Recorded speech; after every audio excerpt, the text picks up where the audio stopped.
It's Cover 2 time, and in this week's episode of Hawaii High School Football Weekly, it's complete chaos in the Open Division as an ILH upset last week sets the stage for an OIA clash on Friday night.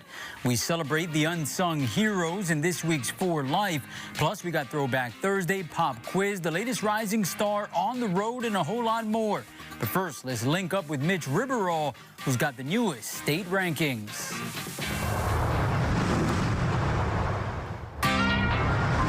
Thanks, Rob. It's time for the Cover 2 state rankings. And we've got a shakeup in 2 divisions this week, which includes Kahuku taking over the top spot in the Open Division after their win over Farrington.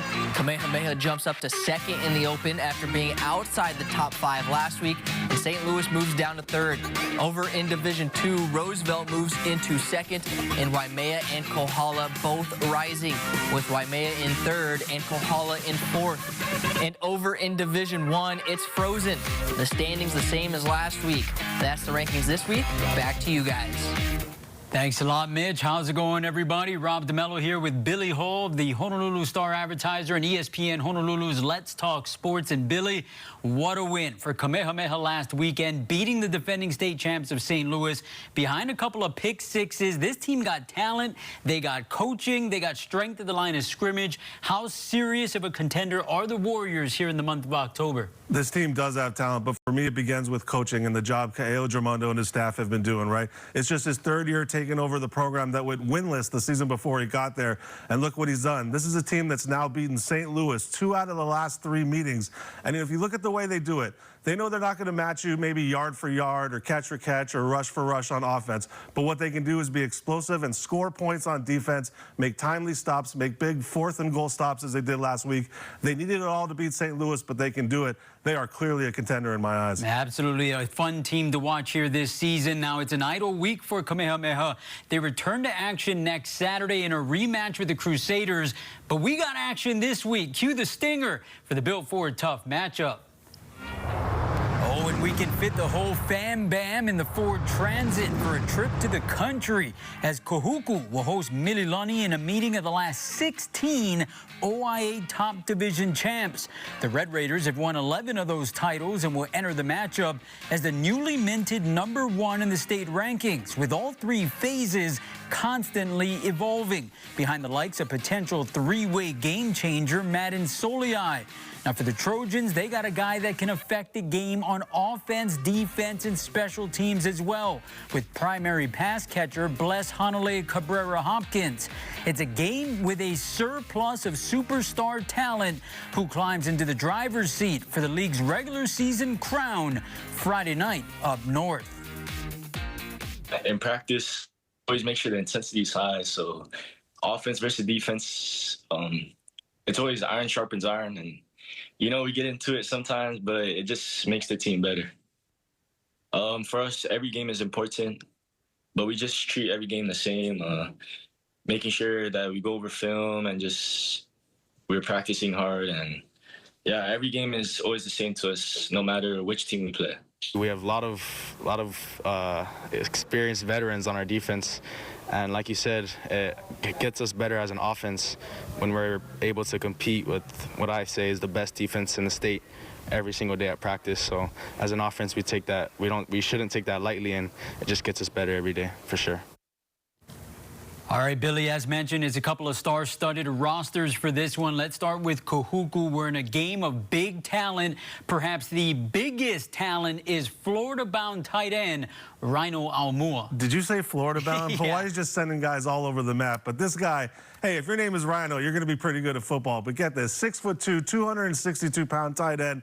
And this guy is perfect for what Kahuku's trying to do, right? This is a program that's been able to dominate and be one-dimensional in the past. But I think they've learned over the last 5 or 6 years that they've got to throw the ball as well as run the ball to have success on offense. And as that passing game gets better and better, this is the guy that's going to help get it done. And the more times that Rhino can touch the ball, the better it is for the Red Raiders. Yeah, and even when he's not touching it, blocking ability helps this passing offense as well. And as for the Road Warriors from Millville, one of the most impressive pass catchers in the state has been the athletic and dependable Luke Van Antwerp. What stands out to you when it comes to number 8? Yeah, I wanted to talk about what stands out on the field. He's 6'2", 200 pounds. He's their leading receiver. But then I was texting with Rod York, and it come to find out he's got a 4.4 GPA. Okay, that's amazing. But get this, he's in the middle of a varsity football season, and he's taking 5 AP classes.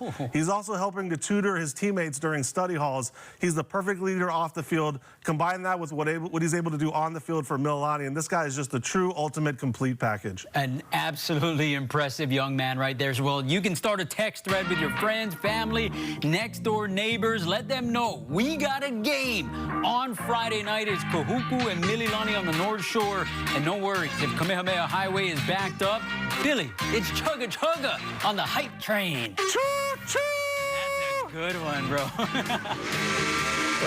All right, before we take a timeout, it's the best of the best from last week's action in Hawaii Prep football. And we can use your help on social media. Use the hashtag Cover2. You can also tag yours truly or Mitch Ribeiro on Instagram. And your big play could be featured right here on Cover2. Here's this week's Cover2 and Spectrum Play of the Week. Congratulations to Kapolei defensive lineman Jesden Takushi. In last week's win over Campbell, the Hurricane senior got what the kids nowadays call a thick 6, as the big man snagged his first career interception and took it 16 yards for a touchdown. And for a bonus, we also got the hit of the week, courtesy of his teammate Kaimana Sione on the celebration. And that's your Cover2 and Spectrum Play of the Week.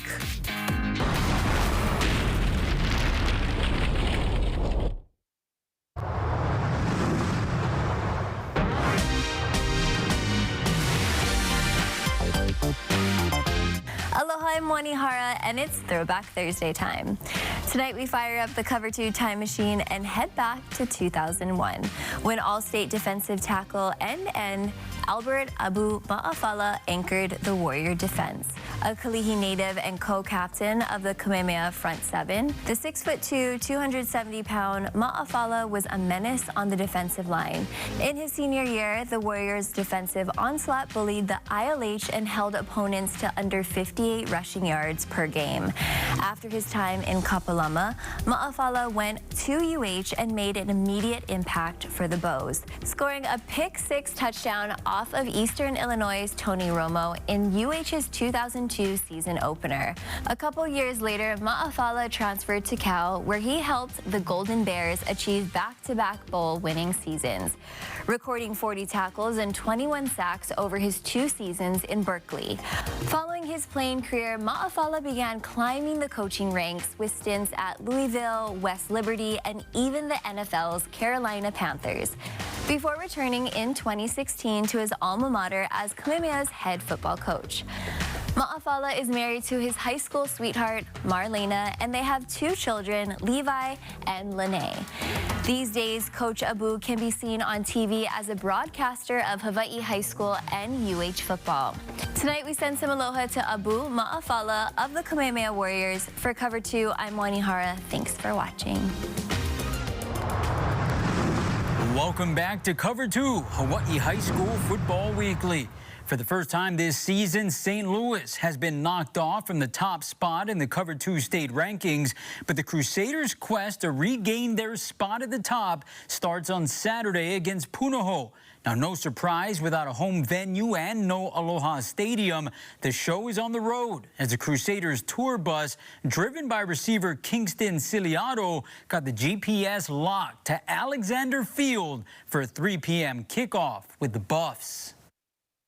You know, and we don't have a stadium, so for us, we got to go and play in other guys' backyard, and that's what it is. And it's, you know, I'm going to have a shirt that says, the tour is coming to your school. I think that bus ride is exciting. You know what I mean? Just knowing that we don't have a field, just going to where we got to go. For me, it don't matter who we play. We're going to be ready. You know what I mean? So I'm not saying we're going to be perfect, but I think the culture that we put into the kids, besides just going home and love your parents, is the hard work and be humble and glorify God. Changing lanes into the OIA's Division II, where the two-time defending league champs of Roosevelt made a statement this past weekend, handing Kalaheo their first loss of the season. And now the second-ranked Rough Riders will look to make it 6 in a row against Kaimuki at Farrington on Saturday night. Despite the 5-0 start to league play, the Red and Gold are far from satisfied as the mission for wins in the month of November continues. You know, as long, like I said, as long as they stay with the process, they'll be fine. We preach that, and the little things for our kids at practice. Well, it's how we finished last year in the States, yeah, against Kamehameha Maui, and they're a good team. The kids just want to get back to the top and see what, what we can do. But then, like we always say at practice, yeah, it's one step at a time. One play at a time, one day, one game at a time. And a big game in the BIIF is set to take place Friday night in Kona as Konawaina travels to Kealakehe. Now, regardless of division, the Wildcats are the last remaining league unbeaten. And as Mitch Ribberall tells us in 4 Life, whether it's the green and white or the dozens of other programs around the state, there's a group of unsung heroes deserving of some serious praise.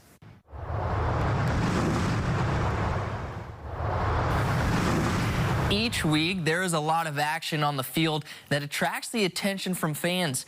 But what a lot of people don't see is what goes on behind the scenes that really drives success. And it all starts with a couple of fellow classmates.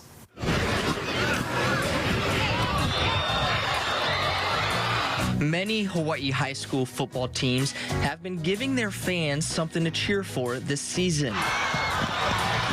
And while most people see what's happening in between the lines, it's actually what goes on over on the sidelines that really impacts the games. Water, water, water, water. Here, water, water. You get to see like the emotion that the boys hold before games and after, whether they win or lose. And you get to also like see the way that the team shifts from the beginning of the season to the end all the way through it. Most teams across the islands have team managers, and these are fellow high schoolers who just want to be there for their classmates. I wanted to be a team manager for my friend Tati because I knew they needed help with like filming and everything, so I just wanted to help them out and help my friend out. I feel like to me it's really fun to do managing because it's like a really good experience. We have a good bond with the boys and they have a good bond with us, and this is our community. Yeah, we love it. The team managers do the behind-the-scenes work, such as making sure the players get water, are healthy, and even film the games. So when each tile goes down, now start it. A lot of our boys, they can get discouraged like really fast, and like instead of like putting the responsibility on them to worry about getting water and worrying about like things they shouldn't be worrying about, we're taking care of that. And so I think we help them a lot with that, like water and encouragement. While the managers rarely get the glory, they are a huge piece to the puzzle for many of these teams. I mean, our team managers are unsung heroes. They don't get no credit. But without them, we don't have film.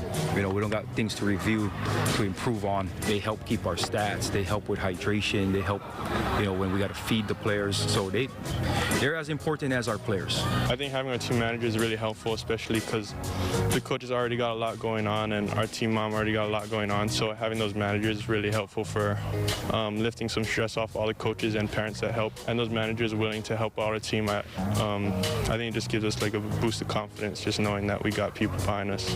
And being able to help out the football squad is something that these team managers take a lot of pride in. Knowing that I'm a part of their success is something really rewarding because it is something that not only helps me for college, but it also helps them get into colleges, get scholarships, and everything that they need to succeed in life. And it's also very rewarding when you hear them all thank you for all the things that you do, and yeah, it's just a rewarding feeling. Reporting for Cover 2, I'm Mitch Ribberall.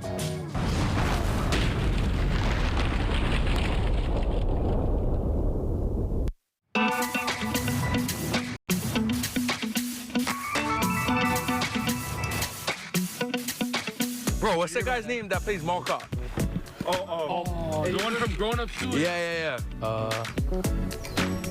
I'm not sure. I'd want Michael B. Jordan to play me in a movie just because we look alike. Probably Michael B. Jordan, honestly. He kind of looks like me. Like I get that sometimes, like he looks like me. I can see it. But yeah. I want Dwayne "The Rock" Johnson to play me in the movie because he's very, very big, just like me. Jason Momoa, just because I saw his movie today or his show. Say the guy from Mall Cop. Let me know. Just go. Dwayne "The Rock" Johnson. That's the celebrity I want to play me in a movie. If I had to have a celebrity play me in a movie, it would be Paul Blart, because we're both named Paul. Welcome back to Cover 2, Hawaii High School Football Weekly. Over on the Valley Isle, the MIL regular season continues this weekend where the Division I first half champs of Baldwin behind receiver Cooper Watkins will look to avenge a September loss to King Kekaulike. But as Rob Colias tells us, Na'ali'i will have a chief playmaker, and he does it from a number of different positions for the Black and Teal. That's right, Rob. Back on September 5th, Kanoa Kuailani introduced himself to the MIL in a big way. Caught 6 passes for 82 yards and ran 4 times out of the Wildcat formation for 18 yards. He had 3 touchdowns, including the game winner in overtime that gave Na'ali'i a 34-28 victory over Baldwin in the game of the year so far in the MIL. Now, Kuailani is the only player in the league with more than 200 receiving yards and 100 rushing yards. I'm sure if we put him on defense, he could play well there too, King Kekaulike coach Tyson Valley said. He's just a great athlete. And the latest KHON2 Sports Heat Check takes us to Pearl City, where the Chargers got a big game in Division II against fellow 4-1 league contender Kalaheo. And leading the charge will be senior quarterback Ikaika Torres. In 7 games this season, he's got 16 touchdown passes, averaging 215 yards per outing. Kickoff between Pearl City and Kalaheo set for Saturday at 2 in the afternoon on the campus of Kailua. Billy Hull back with this week's Rising Star presented by Domino's. Now, he's listed anywhere from 6 feet to 6'4" on varying rosters on the internet, but whatever the correct height is, Campbell senior lineman Chance Shargaloff is an absolute beast. Now, he's actually playing on both sides of the ball now, and he's a force on the field and has even received a scholarship offer from the University of Hawaii. Coach Darren Johnson singled out his work ethic and his leadership as positive traits and enjoys how coachable he is, but he ended his text with me by saying he's a finisher. And if you don't believe him, just ask some of the opposing linemen he's faced this year. So congratulations to Campbell's Chance Shargaloff, this week's Rising Star.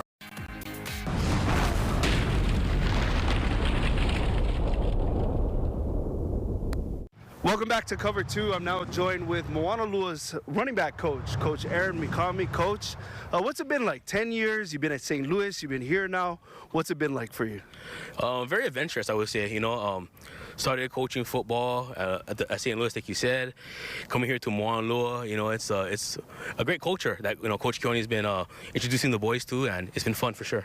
Coach, I don't know how you do it, but you juggle both. You're both a football coach, but also part in the music industry. You have Josh Tatofi as a manager, Ho'onua. I mean, you're all over the place. How do you juggle it? You know, I learned from a very young age from Coach Cowley time management. You know, and I believe that I think learning that kind of instilled me and prospering my future and what I do on a daily basis. The musicians I work with, very blessed. You know, you said Josh Tatofi, Mark Yamanaka, Ho'onua, Kala'e Kamarillo, Micah G. I mean, to try and balance it all out. I mean, I'm here during the day, and at night I'm at home answering emails, phone calls, and I sleep for maybe like 3 hours a day. 3 hours a day, that's all you got? Pretty much. Well, not only, you know, do you juggle a lot of things, but you have to juggle life. You went through a very hard time. I know a lot of us were praying for you too as well, dealing with COVID and, you know, coming on the positive end of that. Talk about kind of the life lessons you learned from that. Oh man, that one, I mean, it really makes you realize don't take life for granted. I know that for a fact, and to be here today, it's a miracle, and I'm still blessed today to, do what I do on a daily basis. And like I said, coaching has been a passion of mine. Being surrounded by great coaches like Coach Cal Lee, Coach Ron Lee, Coach Pohai Lee, Coach Delbert Tengon, that really set me in this path I'm in right now. And for Coach Aaron Mikami, I'm Mark Veneri. Back to you guys in the studio. Hey, thanks a lot, guys. All right, fellas, it is double Shaka's time. Billy, usually over here. He's over here tonight. Where are you going with your Shakas? Yeah, it was shown earlier in the show, but you've got to check out this catch. Now, I don't even think it counted. I think it was called back by a penalty. But who cares? Roosevelt's Ioane Kamanalo. Unbelievable catch, the strength to stay with it, to shrug off the defender. And here's the thing. I remember this kid as a freshman and sophomore. He was a quarterback that could sling it around. Now he's catching passes like this, so this guy can do all of this. Pretty amazing stuff. Yeah, who cares that it was called back the penalty? And especially with after the play's over, you get all the Shakas in the world, bro. Yeah, you get a camera shot like that, we're going to show it. Yeah, exactly. All right, Mitch, where are you going? My Shakas this week headed to the Radford Rams wide receivers, Zion Blaze, Teles Kuahara, and Luke Barner.